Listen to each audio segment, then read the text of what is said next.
On this special occasion of Father's Day, we honor the true essence of fatherhood as taught by Ali, peace be upon him, the guide of believers.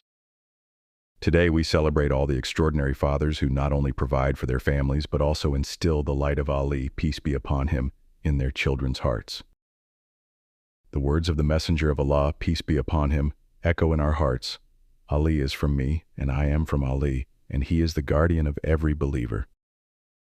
Ali, peace be upon him, is not just the father of Hassan and Hussein.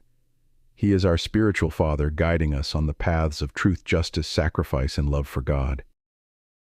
On this Father's Day, we pay tribute to those fathers who have taught us the importance of following the path of Ali, peace be upon him.